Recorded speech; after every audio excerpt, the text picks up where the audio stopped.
Brian's key point, asking the seller to make the next 3 payments. And this is handled during the deal meeting. And this one actually makes people kind of afraid sometimes because they feel like they're asking for too much.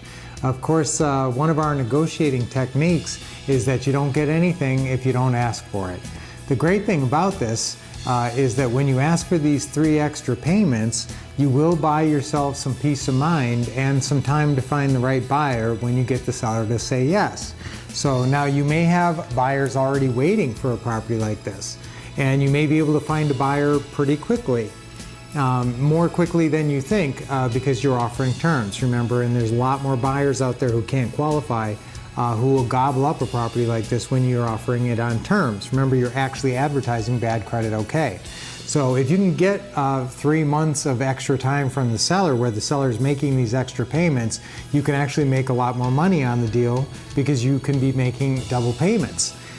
So that's actually quite lucrative. Depending on how you negotiate this, you can actually do really well if you put someone in there immediately. Sometimes you'll agree with the seller, however, to let them off the hook. If the seller gives you some kind of pushback, you can actually say, look, if I find someone right away who is ready to move in, or if I have somebody on my buyer's list who, when they see the property, is ready to go immediately, I may just have you pay 1 month that you were in arrears for anyway, then let you off the hook and not have you make the next couple of payments. That's a negotiating technique that you can use, so that's always something you can fall back on. Now, this is something that we don't talk about on the closing call. It's a tricky thing to ask for, as it is generally.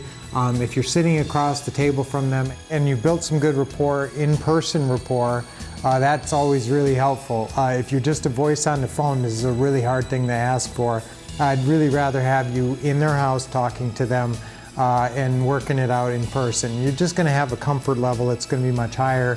They're going to feel a lot more comfortable with you, and you're going to feel more comfortable with them at that point when you're not just a voice on the phone. Hopefully also they've seen your face on Facebook and they have more of a developed relationship. They've read your real estate investor bio, maybe on Facebook or social media. Guys, we love social media, so hopefully you're on social media, and so they have some kind of relationship, but when you're in person, there's nothing that replaces that. So that's the time to ask for this, and if you get it, great. Now, is this a deal breaker? Generally not. Generally, absolutely not. If it's a deal breaker, then that's a pretty tight deal. You know, if 3 payments on the deal makes it a deal breaker, that's a very, very tight deal, and you probably shouldn't be buying deals that are that tight.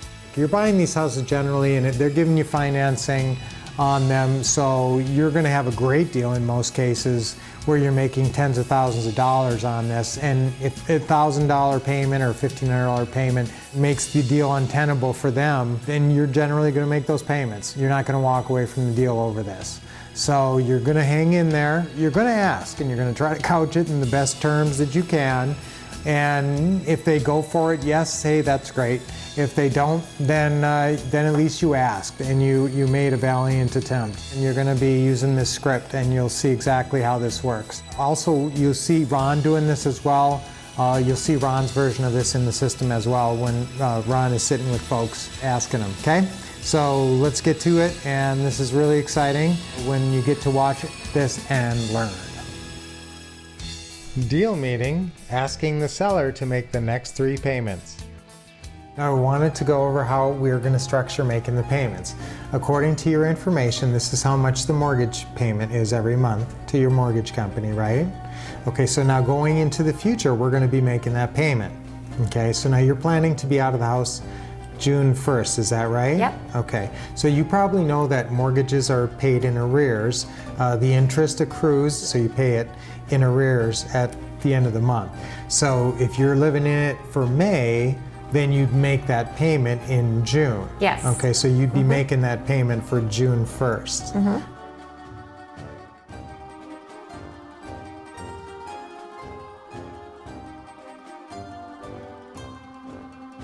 We love it when you like a clip. It's even better when you leave a comment. Plus, you can be nice and share it with others. And remember to subscribe to get notified of new great videos.